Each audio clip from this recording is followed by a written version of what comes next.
first on this one? Yeah, sure. It's tough to stay without watching a person ride, but generally speaking, we can't prevent our horses from being scared. So what I try to do is find ways to help them manage their stress, which is very difficult to do if the rider is stressed. So trying to comfort a horse and support them while we are afraid is very difficult. The same if you're trying to do that with a friend or a loved one. If you're not in a place of security, it can be hard to support them. So I would suggest getting as comfortable as you can with your horse under normal circumstances, and then trying to slowly expose them to things that maybe make them slightly uncomfortable. For example, if you know that your horse is afraid of the jumps in the northeast corner of the arena, maybe he's not so scared when he's 50 meters away from that corner, but maybe you get 5 meters away and he's really scared. So what you can do is you can ride him close to that 50-meter line, and when he starts getting nervous, then you can ask him to do something else or offer him a coping mechanism, something to help him settle. So that you're not saying don't necessarily be afraid of that, but you're helping him understand that when he gets scared, you're there to help him. And it also, as a rider, it allows you to be more comfortable helping him when he's a little worried as opposed to a lot worried. The other thing I would say is, like, what frame of mind is the horse in?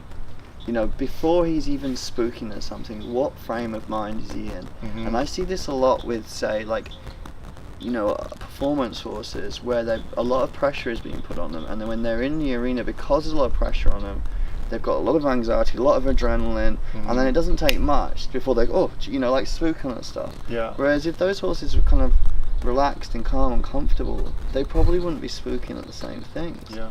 And I think this is what I do when I ride. I try and set the session up to it before I start to put any pressure on the horse, before I ask anything of him. I try and work with him till he gets comfortable. And that means that if he's scared of something over there, I'm going to go over here. If he's scared of something over here, I'm going to go over there. I go where he wants to be. Mm-hmm. I go with him. He feels like we're on the same team. He starts to calm down. He starts to get comfortable. And then when I start asking things of him, that's no longer scary because of where he is emotionally. Mm-hmm. It's like if I'm walking down the street and it's dark and there's noises, it immediately puts me on edge. And if you came out and touched me like that from nowhere, I would jump do that. out. Well, I've heard about you.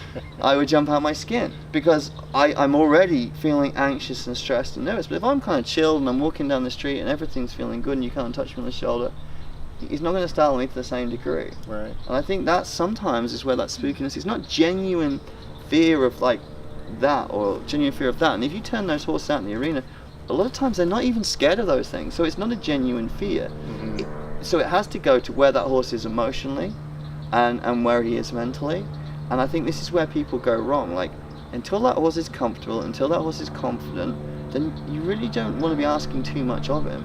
You want to just be getting along with him, getting him to a place where he feels good. That's sort of, I think, is a good way of doing it.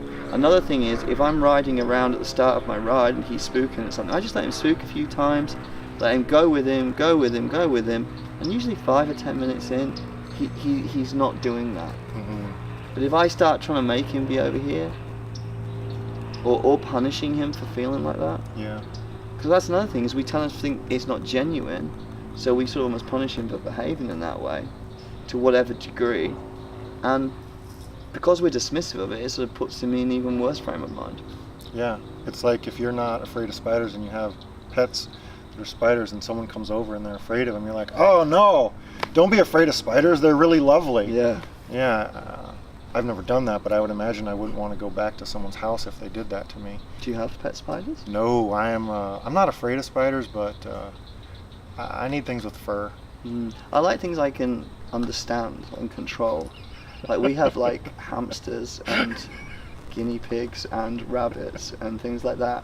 And I just don't seem to be able to flag them around or get anything figured out with them. Well, you can just lock them away. Well, yeah, but I don't know that's me dealing with, that's when me locking them away. Yeah. Whereas my daughter, she holds snakes, she holds bearded dragons. I'm quite afraid of snakes. Mm.